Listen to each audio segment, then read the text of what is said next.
বিগত 53 বছরে আমরা অনেক কিছু দেখতে পেরেছি, কিন্তু এদেশে একটাই সমস্যা, একটাই গ্যাপ, সেটা হচ্ছে ইসলাম এদেশে প্রতিষ্ঠিত হচ্ছে না। আমরা কিন্তু ভারত থেকে পাকিস্তান ডিভাইডেড হয়েছে একমাত্র কিসের ভিত্তিতে?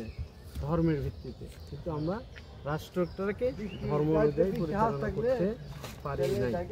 তো সেই কাজটা বাংলাদেশ জামাত ইসলাম আল্লাহর জমিনে আল্লাহর দিন প্রতিষ্ঠা করার কাজে নিয়োজিত, বলতে ন্যায় এবং ইনসাফভিত্তিক সমাজ প্রতিষ্ঠা করতে চাই।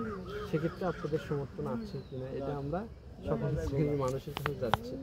ইনশাআল্লাহ আগামীতে আল্লাহ তালা যে পরিবেশটা তৈরি করে দিয়েছে, এই পরিবেশের মাধ্যমে আল্লাহ তালার যদি সাহায্য করে এবং তার অনুগ্রহের মাধ্যমে এবং আমাদের চেষ্টার মাধ্যমে আগামী দিনে যেন এই বাংলাদেশে একটি সুন্দর বৈষম্যহীন একটি রাষ্ট্র গঠন করতে পারে, সেই ক্ষেত্রে বাংলাদেশ জামাত ইসলাম একটি ইসলামিক রাষ্ট্র গঠন করতে চাই।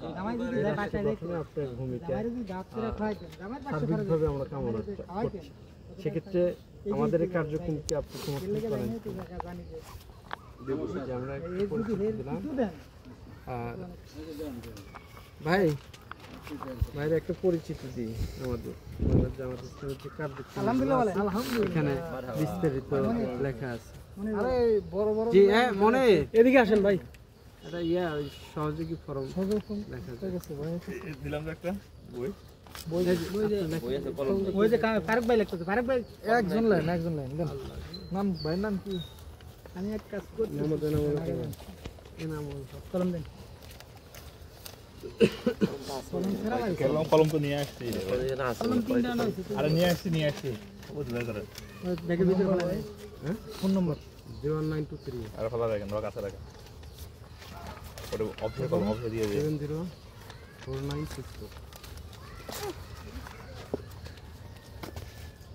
এটা আপনার একদম স্থানীয়? এলাকা তো চিনি, কিন্তু মানুষ তো চিনি। বারান্দা মাঝে মাঝে চিনি। এই যে ফারুক ভাই আছে, আজিজ ভাই আছে, হ্যাঁ এরা আছে চিনি। ইসমাইল আছে, জবুরা, এই যে মোটে বাহাদি আছে, মজিবর আছে, পুলিশ এরা চিনি। সত্তর ভাই, হ্যাঁ সত্তর নাম ঠিক আছে।